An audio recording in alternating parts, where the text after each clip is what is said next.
One day, the people of Quraysh asked Prophet Muhammad to answer some questions to test the authenticity of his prophethood. Tell us about the mighty traveler who reached the confines of both East and West. Prophet Muhammad answered it in Quran, Surah Al-Kahf, verse 83 to 102. They will ask thee of Zulqarnain. Say, I shall recite unto you a remembrance of him. Lo, we made him strong in the land and gave him unto everything a road. After he said the entire verses, the people of Quraysh did not believe in the authenticity of his answer. In Quran, Surah Al-An'am, verse 25, they said, This is not else than fables of the men of old.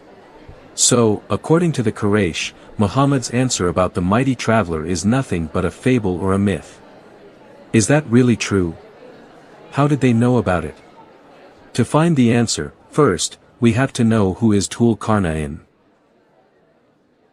For centuries, most Muslim historians and Quranic commentators endorsed the identity of Zulqarnain as Alexander the Great, a king from Macedonia. For instance, Ibn Ishaq said in Sirat Rasul Allah, a man who used to purvey stories of the foreigners, which were handed down among them, told me that Zulqarnain was an Egyptian whose name was Marzaban bin Mardaba, the Greek. Jalalain Tafsir also says that Zulqarnain is Alexander the Great. And they the Jews question you concerning Zulqarnain whose name was Alexander, he was not a prophet. The well-known Quran translator Abdullah Yusuf Ali had the same belief. Personally, I have not the least doubt that Zulqarnain is meant to be Alexander the Great, the historic Alexander, and not the legendary Alexander. Alexander the Great conquered the eastern Mediterranean, Egypt, the Middle East, and parts of Asia in a remarkably short period of time. Many people admired him and wrote fables about him. Callisthenes of Olynthus, who was Alexander's court historian, wrote several manuscripts of novelistic biography of Alexander the Great in 334 BCE. His text was known as the Alexander Romance and it was spread throughout the Middle East since 4 CE, and translated in various languages such as Syriac, Hebrew, Persian, Arabic. The Syriac version of Alexander Romance was published in the early 6th CE, and had been widely known among the Middle Eastern societies in the 7th century CE, during Prophet Muhammad's era. Historian Ernest Wallace Budge translated the Syrian text in English, and the book is titled The History of Alexander the Great, being the Syriac version of the Pseudo-Callisthenes. From this book we learn that Surah Al-Kahf verse 83 to 102 was actually taken directly from the Syriac version of Alexander Romance. Let's see the striking similarities. 1. 2 horns. Coins depicting Alexander with ram horns on his head were first minted shortly after his death. By the 1st century BC, silver coins depicting Alexander with ram horns were used as the primary currency in Arabia. Imitation coins were used in the Arabian Peninsula for another 1,000 years. This connection of Alexander with 2 horns was widely known across the region at the time.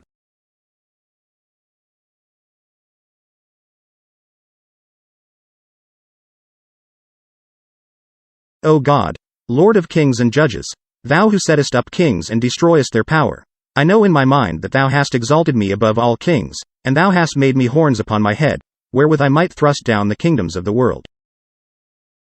In Quran, Surah Al-Kahf, Zulqarnain means the one with 2 horns. 2. Establish with power. At the beginning of the Syriac legend, Alexander says a prayer to God that he might be given power from heaven to rule over the kingdoms of the earth. Give me power from thy holy heavens that I may receive strength greater than that of the kingdoms of the world and that I may humble them, and I will magnify thy name, O Lord, forever. The Quranic story, speaking from the perspective of Allah, says that he has given Alexander power on earth. 3. Journey to the Fetid Sea. The first journey of Alexander was the place near the setting of the sun, known as Oceanus, a mythical sea believed to encircle a flat earth. As to the thing, my Lord, which thy majesty or thy greatness desires to go and see, namely, upon what the heavens rest, and what surrounds the earth, the terrible seas which surround the world will not give thee a passage, because there are 11 bright seas. And beyond these there is about 10 miles of dry land, and beyond these 10 miles there is the fetid sea, Oceanus the ocean, which surrounds all creation.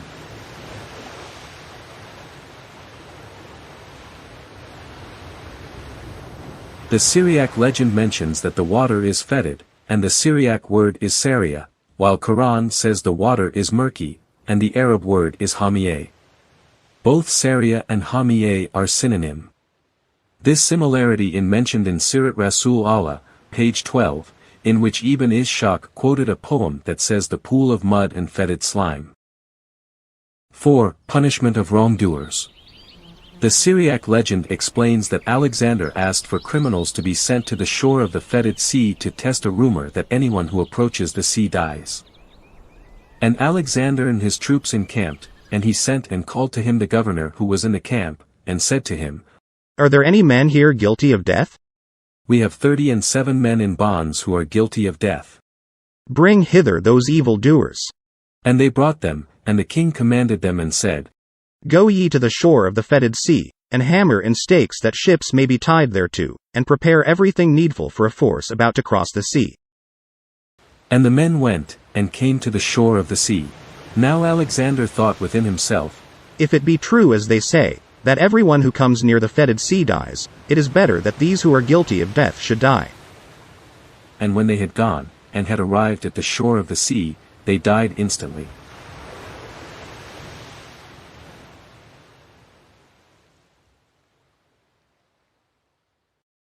The Quranic story only gives the reader a cryptic speech by Tulkarnain where he says that whoever does wrong will be sent back to the Lord or killed, without telling the whole event. Not only is there a direct parallel between the stories, but the Syriac legend helps make sense of the short and cryptic Quranic version of the story. 5. Sun rises on people with no cover. After leaving the muddy water, Alexander met the people who live near the location where the sun enters the window of heaven, which rises above the flat earth, and they must seek cover, because the sun is much closer to the ground, and its rays burn the people and animals there. So the whole camp mounted, and Alexander and his troops went up between the fetid sea and the bright sea, to the place where the sun enters the window of heaven.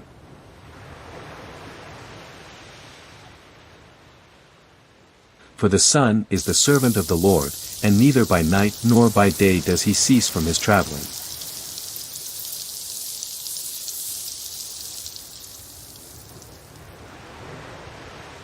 The place of his rising is over the sea, and the people who dwell there, when he is about to rise, flee away and hide themselves in the sea, that they be not burnt by his rays, and he passes through the midst of the heavens to the place where he enters the window of heaven.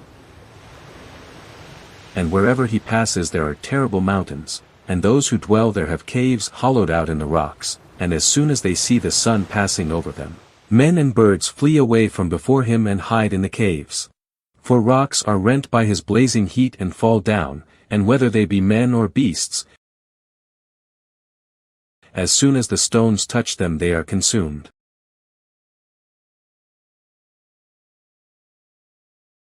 The Quran informs similar message, although provides no reason why people have no covering protection against the sun. 6. Gog and Magog spoil and ravage the land. The Syriac legend then states that Alexander meets with people who live near the mountain pass. These natives tell of a tribe, the Huns, who spoils and ravage the land and then return back to their lands on the other side of the mountain. The legend identifies the first two kings of this tribe as Gog and Magog, the exact same names used in the Quranic account. Alexander said, This mountain is higher and more terrible than all the mountains which I have seen. Yea, by your majesty, my lord the king, neither we nor our fathers have been able to march one step in it, and men do not ascend it either on that side or on this, for it is the boundary which God has set between us and the nations within it. Who are the nations within this mountain upon which we are looking? They are the Huns. Who are their kings? Gog and Magog. Have they come forth to spoil in your days? May God establish thy kingdom and thy crown, my lord the king. These fortresses which have been overturned in our lands and in the lands of the Romans, have been overthrown by them, By them have these towers been uprooted. When they go forth to spoil, they ravage the land of the Romans and of the Persians, and then they enter their own territory. Quran says the same information without the details of the story.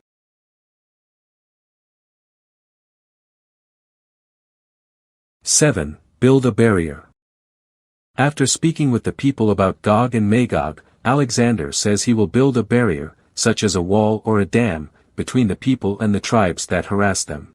The king said, Do ye desire that we should do something wonderful in this land? They said to him, As thy majesty commands, we will do. Let us make a gate of brass and close up this breach. Both the Quran and the Syriac legend record Alexander proclaiming the same message in a speech. 8. Made of iron and brass. Another similarity between the two stories is that the wall will be made of both iron and brass. And Alexander commanded and fetched 3,000 smiths, workers in iron, and 3,000 men, workers in brass, and they put down brass and iron, and kneaded it as a man kneads when he works clay.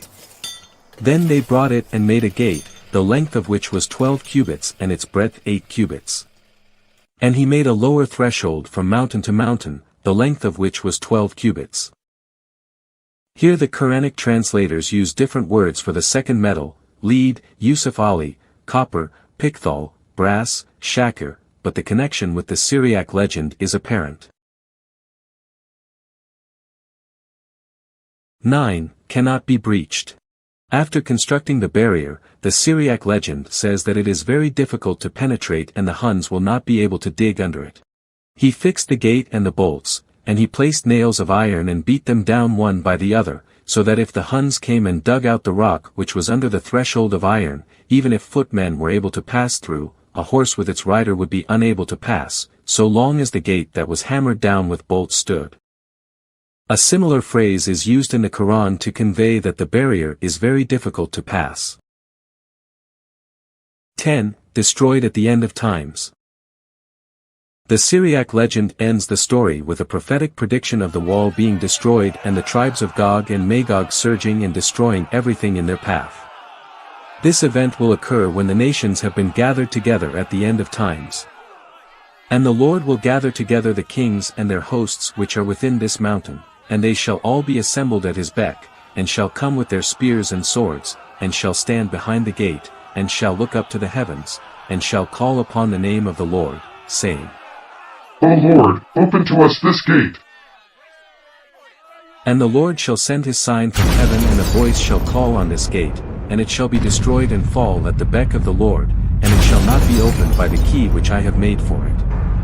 And a troop shall go through this gate which I have made, and a full span shall be worn away from the lower threshold, by the hoofs of the horses which with their riders shall go forth to destroy the land by the command of the Lord.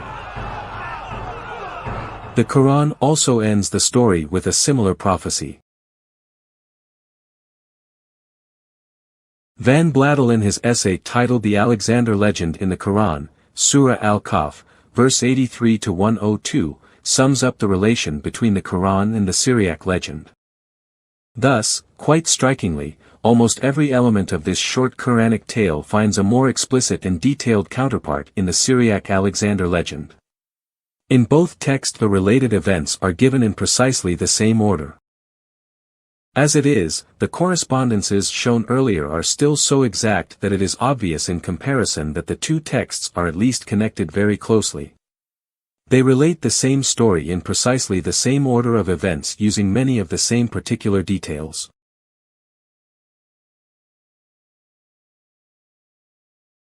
The Syriac legend was published in the early 6th CE and based on the Alexander romance by Pseudo-Callisthenes that was written in 334 BC. Quran was written and compiled in the late 7th CE.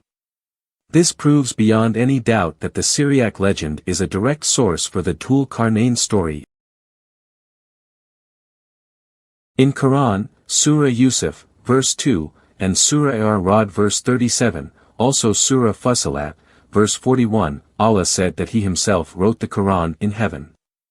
But that claim is incorrect since Surah Al-Kahf, verses 83 to 102 was clearly based on an ancient manuscript, written by Callisthenes, a pagan writer who did not recognize Allah or Islam. Another problem is that Alexander the Great was not a Muslim. He was a pagan king who believed that he was the son of Zeus Ammon, which was a combination between Zeus, the king of the Greek gods, and Ammon, the king of the Egyptian gods. Because of this reason, most modern Muslim scholars reject the idea that Tul-Qarnayn is Alexander the Great.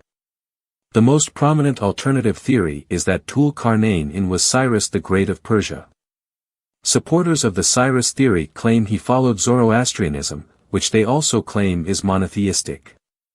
However, the Encyclopedia Iranica in its online article on Cyrus, in a section on his religious policies, notes the following. In a temple in Uruk he called himself caretaker of the temples of Esagila and Ezida, respectively the sanctuaries of Marduk in Babylon and Nabu in Borsippa. On the Cyrus cylinder he claimed that the god Marduk had ordered him to become ruler of the whole world and to treat the Babylonians with justice. The translation of the Cyrus cylinder of the British Museum shows that King Cyrus worshipped Marduk, who was a pagan god from ancient Mesopotamia and patron deity of the city of Babylon. King Cyrus was not known to have two horns.